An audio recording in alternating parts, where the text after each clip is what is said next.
I think आप लोग सोच रहे हैं इट्स गुड इवनिंग, नहीं, बट जब पहली मुलाकात होती है तो मैं मॉर्निंग कहता हूँ। जब इतने स्माइलिंग और इतने हैपनिंग फेसेस मिलने लगते हैं, मुझे दिखने लगते हैं, तो मुझे मॉर्निंग वाली फीलिंग आती है। सो गुड मॉर्निंग दोस्तों। हमेशा मैं एक बात कहता हूँ कि ज़िंदगी देना या ज़िंदगी लेना ऊपर वाले के हाथ में होता है। बट हम लोग कुछ ऐसा सीखने जा रहे हैं अभी, जिसको सीख कर हम शायद किसी की ज़िंदगी बचाने में मददगार साबित हो सकते हैं। हम वो मसीहा बन सकते हो जो किसी की ज़िंदगी बचा सकता है, और वो आज हम यहाँ पे सीखने वाले हैं CPR। CPR का फुल फॉर्म होता है कार्डियक पल्मोनरी रिससिटेशन। कार्डियक मतलब हमारा हार्ट, पल्मोनरी मतलब हमारे लंग्स, एंड रिससिटेशन का मतलब रिवाइव करना, वापस से जिंदा करना, वापस से उनका काम करना शुरू करना। ओके, अब ये कंफ्यूजन अक्सर हम सबके मन में रहता है, तो what is the difference between heart attack and cardiac arrest? तो बहुत बेसिक सा है। हार्ट अटैक वो है जहाँ पर हमारे हार्ट में जब ब्लॉकेज आता है, that is simply called heart attack. और जब हमारा हार्ट इलेक्ट्रिकली फंक्शन करना बंद कर देता है, that is called cardiac arrest. Heart attack में इंसान जिसको भी आता है वो ये कह सकता हो कि मेरे सीने में दर्द हो रहा है, उसे घबराहट महसूस होने लग जाती है, स्वेटिंग होने लग जाती है, बेचैनी होने लग जाती है। And cardiac arrest is just like जब हमारा हार्ट इलेक्ट्रिकली फंक्शन करना बंद कर देता है, सडन हार्ट ने बिल्कुल काम करना बंद कर दिया, और वो बंदा जिसे भी आ रहा है उस पर्टिकुलर पर्सन को, वो अनकॉन्शियस हो जाएगा। इट जस्ट लाइक कि जब अगर इलेक्ट्रिसिटी फ्लक्चुएट कर रही है तो बल्ब भी फ्लक्चुएट करेगी, उसकी लाइट भी।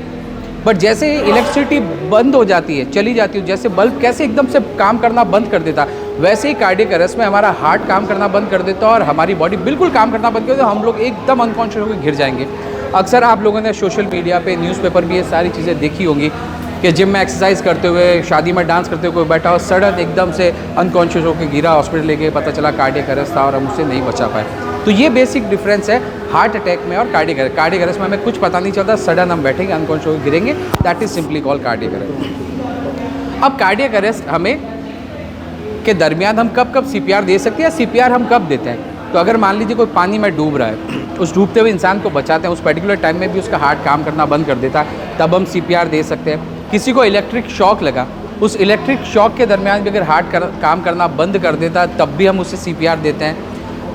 किसी ऐसी जगह, सफोकेटेड जगह पे दम घुटने लग जाए, आग लगी है कहीं पे, उस धुएं से दम घुटने लग जाए, या बहुत ज़्यादा सफोकेटेड जगह है, वहाँ पर भी हमारा हार्ट काम करना बंद कर देता है। और इसे शायद आप और अच्छे समझेंगे, KK जो ग्रेट प्लेबैक सिंगर KK, उन्हें कार्डियक अरेस्ट भी इसी तरह से आया था। लाइव कॉन्सर्ट के दरमियान बहुत सफोकेटेड एटमॉस्फेयर था, स्टेज पे जो स्मोक वगैरह होता है उसकी वजह से उन्हें कार्डियक अरेस्ट आया, और आज वो हमारे बीच में नहीं है। और चौथा, जब हमारी सांस की नली में, एयरवे में भी जब कुछ फंस जाता, अटक जाता, तब भी हमारा हार्ट काम करना बंद कर देता, उस कंडीशन में भी हम CPR देते हैं। ओके, अब नाउ CPR देना कैसे?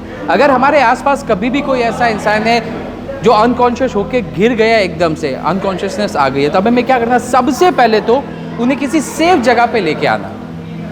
मान लीजिए रोड के बीच में कहीं पानी गिरा हुआ है, या पानी है, पानी के आसपास कहीं पैसा, तो सबसे पहले हमें उसे सेफ जगह पे लेके आना, क्योंकि रोड पर अगर हमें उसे CPR देने की कोशिश करेंगे तो माइट भी वहाँ से गुजरती हुई गाड़ियाँ वगैरह शायद हमें इंजर्ड कर दे, हर्ट कर दे, उस पर्टिकुलर पर्सन को भी कर दे जिसे कार्डियक अरेस्ट आया। ठीक है, फिर हार्ड सरफेस होना चाहिए। Now why we need hard surface? क्योंकि जब हम CPR देते हैं तो CPR में बेसिकली CAB, C का मतलब चेस्ट कंप्रेशन। हम चेस्ट कंप्रेशन जब करते हैं तो कंप्रेस करते हैं, उस समय अगर सॉफ्ट सरफेस होगा तो हमें जो प्रेशर बिल्ड करना है, नीचे का जो सॉफ्ट बेस होगा वो शॉक को ऑब्जर्व करेगा, तो प्रॉपर हम लोग वो प्रेशर बिल्ड नहीं कर पाएंगे, वो कंप्रेशन इफेक्टिवली नहीं दे पाएंगे। ठीक है, तो हार्ड सरफेस। उसके बाद हमें क्या करना? उसके बाद सबसे पहले हमें पेशेंट की रिस्पॉन्सिवनेस चेक करनी है कि वो रिस्पॉन्स कर रहा है नहीं कर रहा। तो उसके लिए हम क्या करेंगे? उनके कंधों को पैट करेंगे। Are you okay? क्या आपको मेरी आवाज़ आ रही है? आप सुन रहे हैं? जब किसी भी तरह का कोई रिस्पॉन्स नहीं आए, तब हमें दूसरा क्या करना है? हमें पल्स चेक करनी है हमारे गले में, बिल्कुल यहाँ सेंटर के बिल्कुल पास, यहाँ पे अपनी 2 उंगलियाँ जब आप टच करेंगे तो आप फील कीजिए सब, तब आपको जैसा हार्ट बीट दोनों तरफ होती है, बिल्कुल यहाँ से यहाँ पर, जैसे हमारी हार्ट बीट लब डुब करती है ना, बिल्कुल वैसे ही आपको फीलिंग आएगी। अगर आप फील कर रहे हो रहा है महसूस? अगर ये भी आपको फील नहीं हो रहा है उस पर्टिकुलर पर्सन के साथ जिसे कार्डियक अरेस्ट आया है, जो अनकॉन्शियस हुआ है, तब तीसरा स्टेप क्या करना है? तीसरे स्टेप में हमें ये चेक करना है कि वो इंसान सांस ले रहा है या नहीं ले रहा है। उसके लिए हम क्या करना है? झुक के देखना है कि उनका जो डायफ्राम है वो ऊपर नीचे हो रहा है या नहीं हो रहा है। अगर वो नहीं हो रहा है तब हमें क्या करना है? तब हमें एक बार के लिए उनका एयरवे ओपन करना है। एयरवे क्या होता है? जब अनकॉन्शियस होता है तो हमारी रोल टंग हो जाती है, एयरवे ब्लॉकेज हो जाता है, तब सांस नहीं आ पाती। तब हेड को थोड़ा सा डाउन करके, चिन ऊपर करके, अपना कान नाक के पास लेके आना और 10 सेकंड तक हमें ऑब्जर्व करना, मन में 10 तक आप काउंटिंग कर सकते हैं, जस्ट लाइक 1 2 3 4 5 6 7 8 9 एंड 10। सांस भी नहीं ले रहा, it means it's 100% cardiac arrest. और अब हमें CPR देना है। अब CPR देने के लिए हमें क्या करना है? सबसे पहले तो CPR देने से पहले जो भी आपके आसपास है उन्हें बोलो कि जल्दी से आप एम्बुलेंस को कॉल करो। आपके आसपास कोई एक एम्बुलेंस को कॉल करे, तब तक हमें CPR की तैयारी करनी है। और साथ ही साथ ये भी बोलना हमें कि अगर AED आसपास है तो प्लीज़ AED मैनेज की जाए। AED is what? Automated external defibrillator. अब ये क्या होता है, अक्सर आपने मूवीज़ में देखा हो, जो शॉक वाली मशीन होती है पेशेंट्स को देते हैं, उसका एकदम कॉम्पैक्ट वर्जन है, एक पोर्टेबल सी मशीन है जो यही काम करती है। AED अगर एयरपोर्ट हो गए, मॉल्स हो गए, यहाँ पर आपको आराम से, बाकी हर जगह नहीं मिलती, बट यहाँ आपको ज़रूर मिल जाएगी। उसके लिए now we are ready to give CPR। अब उसके लिए क्या करना है, जो हमारा डोमिनेटिंग हैंड है वो रहेगा नीचे, और दूसरा जो हमारा हाथ है उनके फिंगर्स को उस हाथ पे लॉक करना। कीजिए एक बार आप लोग। और अब क्या करना है, चेस्ट के सेंटर में कैसे आइडेंटिफाई करना, निपल्स के बीच के एरिया पे हमें हमारी हथेली का ये हिस्सा रखना है, ये हिस्सा में रखना है, फिंगर्स को हमें लॉक करना है और कंप्रेशन देना। मगर उससे पहले हमारी पोजीशन भी बहुत ज़्यादा मायने रखती है। जब हम कंप्रेशन दे रहे हैं तब क्या करना है, हमें पूरा ऑलमोस्ट हमारी बॉडी को ऊपर की तरफ लीन कर लेना है, जिसमें मेरी हथेली, मेरी कोहनी और मेरा कंधा तीनों एक लाइन में स्ट्रेट आ जाने चाहिए, तभी मैं प्रॉपर कंप्रेशन दे पाऊंगा। फिर हमें ब्लॉक करना दूसरी फिंगर से, दूसरे हाथ की फिंगर से। नाउ अब कितना हमें प्रेशर देना, हमें इतना प्रेशर लगाना है कि चेस्ट ऑलमोस्ट 5 सेंटीमीटर से 2 इंच जितना अंदर दबना चाहिए। इट शुड बी इधर 5 सेंटीमीटर और 2 इंचेस, लगभग इतना अंदर होना चाहिए। और 1 सेकंड में हमें 2 कंप्रेशन देने हैं। हमारी रफ्तार ये होनी चाहिए कि 1 सेकंड में 2 बार कंप्रेशन आए, और देना है हमें 30 बार, 30 टाइम्स। इट्स लाइक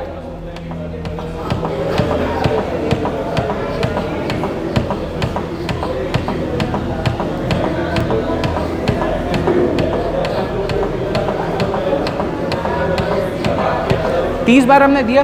30 बार देने के बाद हमें क्या करना है, वापस से हेड को डाउन करना है, चिन को ऊपर करना और ब्रीदिंग देनी है, एयरवे ओपन करना है। एयरवे ओपन किया, नाक को दबाया, सांस ली अंदर, और हमें ब्रीदिंग देनी है। ये ऊपर भी हो रहा है। सो ये प्रोसेस हमें सांस देने के बाद अगेन फिर हमें 30 बार कंप्रेशन।